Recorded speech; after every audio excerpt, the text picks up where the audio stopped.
ইমাম শাফি একজন আল্লাহর ওলি, আহলে বাইতের, আহলে রসুলের কবরের ক্ষমতা এবং প্রশংসা করছেন। আর আমাদের দেশের মৌলবীরা কবরের জিয়ারত করলে কবর পূজা বলা হয় করে।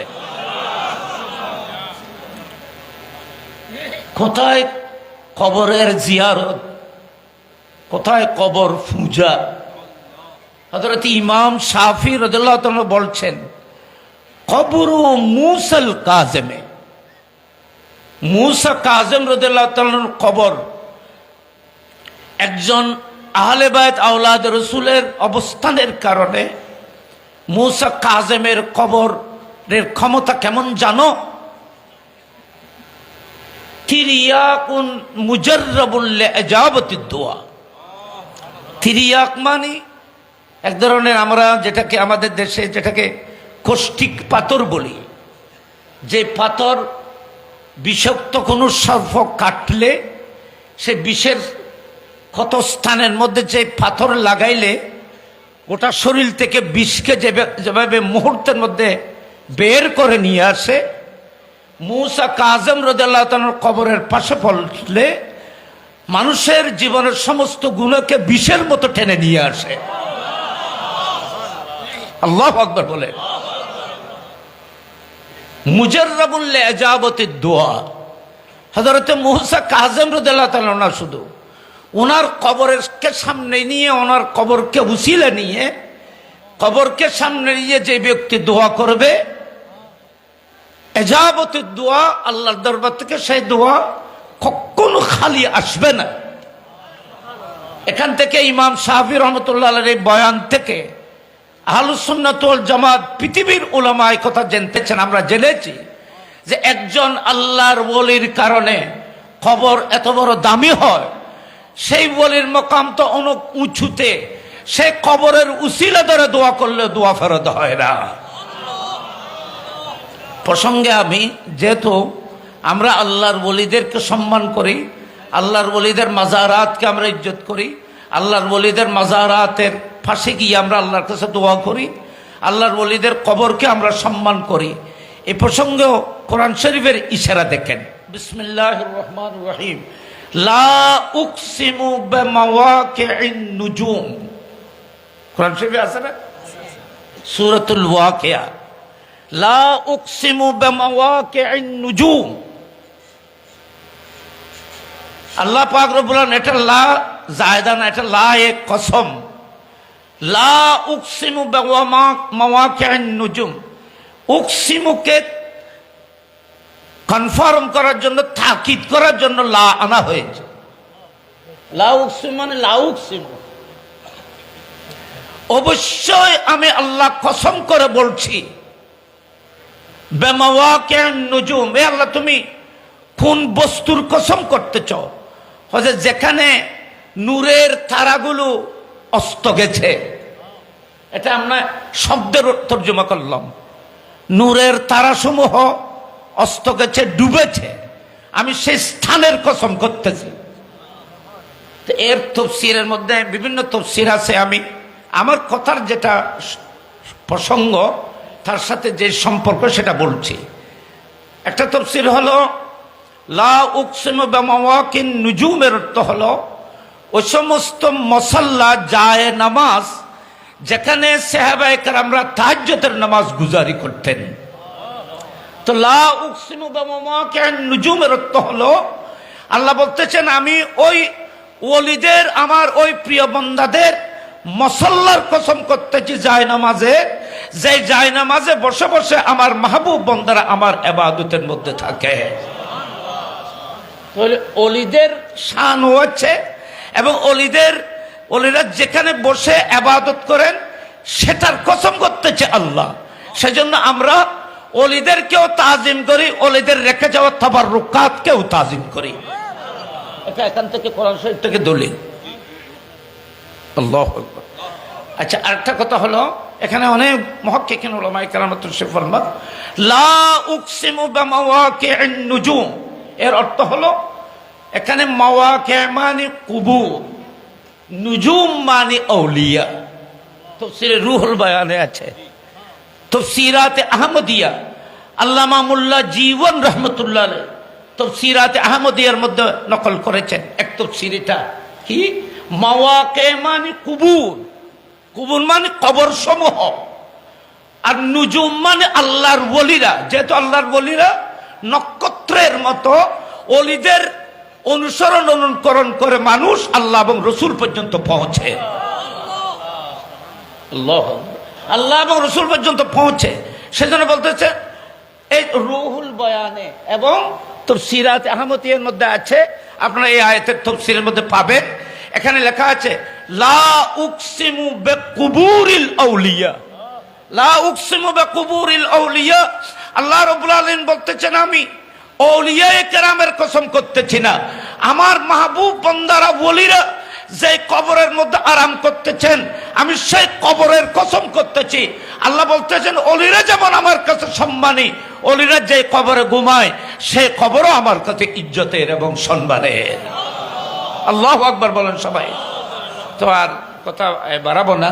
তো আমরা যাদের উরুসে পাকের মধ্যে এসেছি এরা কোনো সন্দেহ নাই যুগের ওলি ছিলেন, আরেফ ছিলেন, মুফতি ছিলেন, আহলুস সুন্নাত ওয়াল জামাতের কর্ণধার ছিলেন, রাহনুমা ছিলেন এবং আমাদের জন্য হেদায়েতের লাইট মডেল হিসেবে ছিলেন।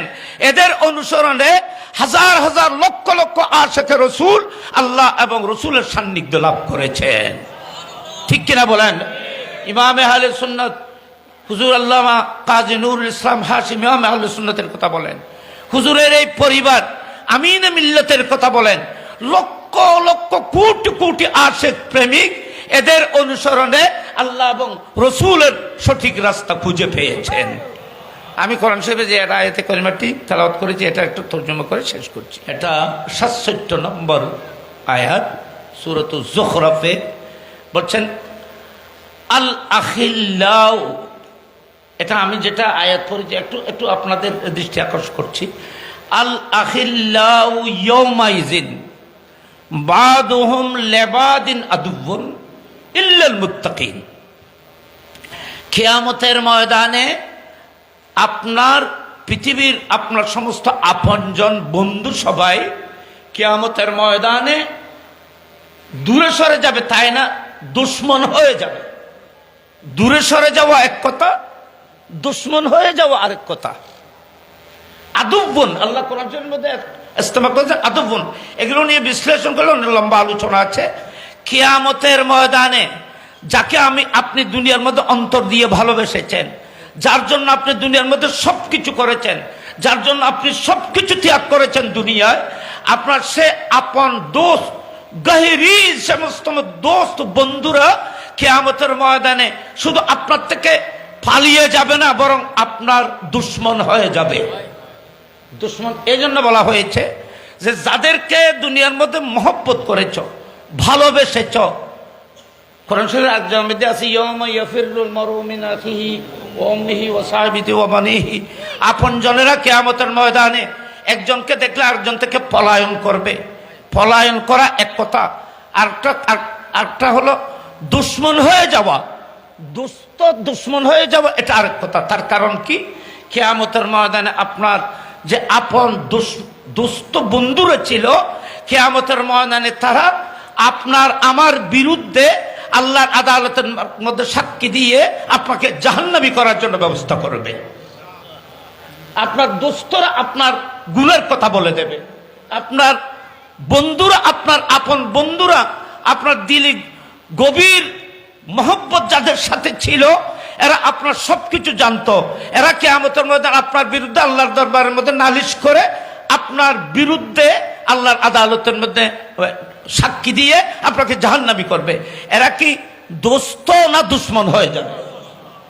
তো কিয়ামতের ময়দানে আপনাদের আমাদের আপন আপন বন্ধুরা দুশ্মন হয়ে যাবে, আমাদের পাশে দাঁড়াবে না, বরং আমাদের অপরাধী সাব্যস্ত করে আমাদের বিরুদ্ধে সাক্ষী দিয়ে আল্লাহর আদালতের মধ্যে আমাদেরকে আসামি বানানোর চেষ্টা করবে। ইল্লাল মুত্তাকিন। কিন্তু যাদেরকে দুনিয়ার মধ্যে আপনারা অবহেলা করেছো, এটার বন্ধুর কথা বলা হয়নি, মুত্তাকিন আলোক করে বলেছেন ইল্লাল মুত্তাকিন। ইমামে আহলে সুন্নাত, মুফতি আহলে সুন্নাত আমিনুল ইসলাম হাশেমি, আপনি ওনাকে মহব্বত না করলেও ওনার দরবারে এসেছেন, জীবনে একবার সালাম দিয়েছেন, রাস্তায় দেখা হয়েছিল, আপনার মহব্বত চাইবে না, একটি সালামের উসিলায় কিয়ামতের ময়দানে তারা আপনার শাফাআত করবে, আপনার পাশে দাঁড়াবে। আল্লাহু আকবার বলেন, আল্লাহু আকবার।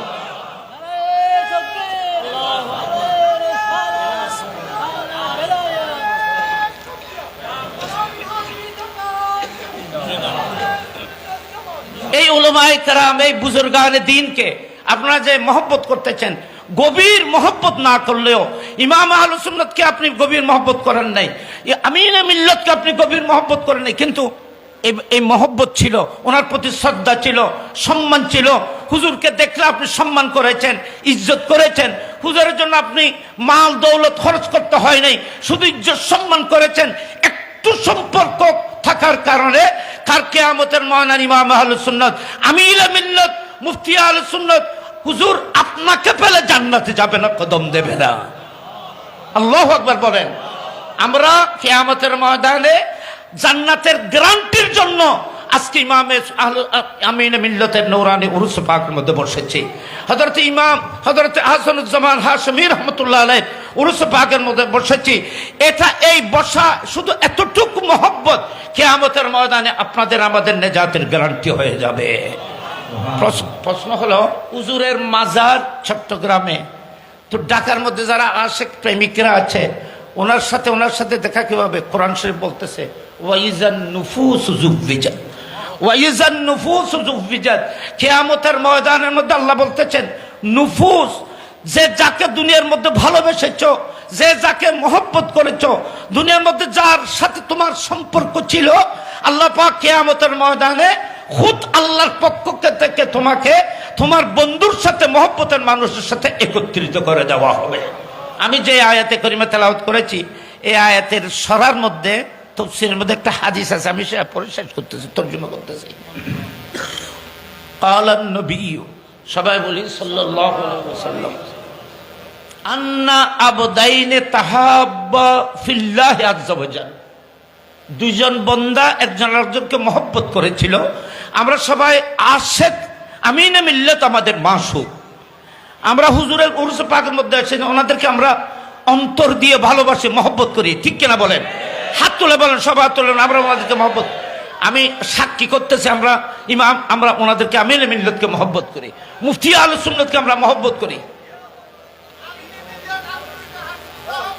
জিন্দা আমরা হুজুরকে মহব্বত করি, নিঃসন্দেহ কোন সন্ধান, এটা হাত তুলে আমরা প্রমাণ করছি, ফেরেশতারা সাক্ষী। হাদিস কি বলতেছে দেখেন, আমরা হুজুরকে মহব্বত করি, কিন্তু আপনার বাড়ি ঢাকায়, কাহারো বাড়ি অন্য ডিস্ট্রিক্টে, কাহারো বাড়ি অনেক দূরে, হয়তো অনেক মানে বিদেশে, অনেক দূরে ওনার কবর। আমিনে মিল্লাতের মাজার, কবর শরীফ বাংলাদেশে চট্টগ্রামে। আন্না আবদাইনে ইজা তাহাব্বা ফিল্লাহ, আল্লাহর ওয়াস্তে আপনি আমিনে মিল্লাতকে মহব্বত করেছেন, ভালোবেসেছেন। আল্লাহ বলতেছেন, আমি লা জামা আল্লাহু বাইনাহুমা ইয়াউমাল কিয়ামা। আল্লাহ পাক রব্বুল আলামিন বলতেছেন, এই দায়িত্ব আমি কোন ফেরেশতাকে দেব না। লা জামা আল্লাহু বাইনাহুমা ইয়াউমাল কিয়ামাতে, আমি খুদ আল্লাহ তোমাকে তোমার মাহবুবের সাথে একত্রিত করে দেব।